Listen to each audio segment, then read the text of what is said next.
രഘുനാഥ് നാരായണൻ അവിടെ നിന്ന് വിവരങ്ങൾ വായിച്ചിരുന്നുണ്ട്. രഘു, കുട്ടിയുടെ അച്ഛൻ്റെ പ്രതികരണം ഇപ്പോൾ കേട്ടു.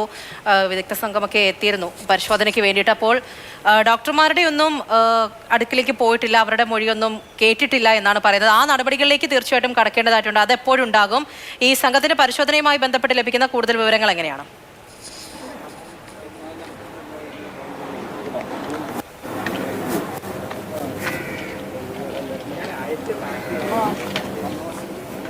ഗുരുതരമായ ആരോഗ്യ പ്രശ്നങ്ങൾ ഒന്നും തന്നെ ഇല്ല എന്നുള്ളതാണ് ഡോക്ടർമാർ പറഞ്ഞത്.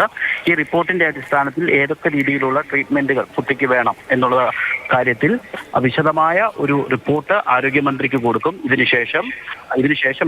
ഇതിനോടൊപ്പം തന്നെ വളരെ വേഗതയിൽ തന്നെ കുഞ്ഞിന് ഇപ്പോൾ നിലവിലുള്ള ഒരു കാര്യം, ഇപ്പോൾ ഈ കുഞ്ഞിന്റെ ഹൃദയത്തിന് പ്രശ്നം പലതും തന്നെ വ്യത്യാസമുണ്ട് എന്നൊക്കെയായിരുന്നല്ലോ ആദ്യം പറഞ്ഞിരുന്നത്. അപ്പൊ എങ്ങനെയാണത്?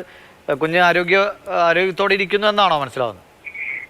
ആരോഗ്യത്തോടെ ഇരിക്കുന്നു എന്നുള്ളതല്ല അതിനർത്ഥം. അതായത് കുഞ്ഞിന് അവന്റെ ജീവൻ നഷ്ടപ്പെടുന്ന രീതിയിലുള്ള ആരോഗ്യ പ്രശ്നം നിലവിലില്ല എന്നുള്ളതാണ്. കാരണം ഇത്തരത്തിൽ വൈകല്യങ്ങളോടുകൂടി പലപ്പോഴും കുഞ്ഞുങ്ങൾ ജനിക്കാറുണ്ട്. ആ കുഞ്ഞുങ്ങൾക്കൊക്കെ കൃത്യമായ ചികിത്സ നൽകിയാൽ വൈകല്യങ്ങൾ പൂർണ്ണ അർത്ഥത്തിൽ മാറത്തില്ലെങ്കിലും ഒരു പരിധിവരെ അവർക്ക് ജീവിതത്തിലേക്ക് തിരിച്ചു വരാൻ വേണ്ടി കഴിയുന്ന സാഹചര്യമുണ്ട്. ഫിസിയോതെറാപ്പി ഉൾപ്പെടെയുള്ള കാര്യങ്ങൾ ചെയ്തുകൊണ്ട്, അതായത് കൈക്കുഞ്ഞായതുകൊണ്ട് തന്നെ ഇപ്പോൾ ഫിസിയോതെറാപ്പിയൊക്കെ ആദ്യമേ തന്നെ ചെയ്താൽ ഒരു പക്ഷേ ഈ വൈകല്യങ്ങൾ ഒരു പരിധിവരെ ഒരു 10-15% കുറയ്ക്കാൻ വേണ്ടി സാധിക്കും. അതിന് വേണ്ട ചികിത്സകൾ നൽകുന്നതിനെ കുറിച്ചാണ് വിദഗ്ധ സംഘം ആലോചിക്കുന്നത്. അതിന് വിശദമായ റിപ്പോർട്ട് തയ്യാറാക്കി ആരോഗ്യമന്ത്രിക്ക് കൈമാറും. ഒപ്പം തന്നെ ഇതിന്റെ ചികിത്സയ്ക്ക് ആവശ്യമായ എല്ലാ സൗകര്യങ്ങളും മെഡിക്കൽ കോളേജിലോ അല്ലെങ്കിൽ സർക്കാർ സംവിധാനത്തിലൊക്കെ ചെയ്തു കൊടുക്കാമെന്നുള്ള രീതിയിലുള്ള കാര്യങ്ങളാണ് ഡോക്ടർമാർ പറഞ്ഞത് എന്നുള്ളതാണ് കുഞ്ഞിന്റെ അച്ഛനും അമ്മയും പറഞ്ഞത്.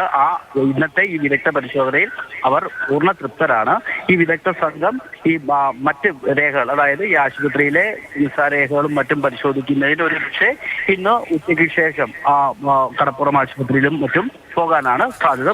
ശരി രഘു, എന്തായാലും അവർക്ക് അനുകൂലമായ ഒരു സമീപനം സർക്കാരിന്റെ ഭാഗത്തു നിന്നുണ്ടാകുന്നതെന്നാണ് അച്ഛൻ്റെയൊക്കെ പ്രതികരണത്തിൽ മനസ്സിലാകുന്നത്. തുടർ ചികിത്സയാണ് അവർ നേരിടുന്ന ഏറ്റവും വലിയ വെല്ലുവിളി.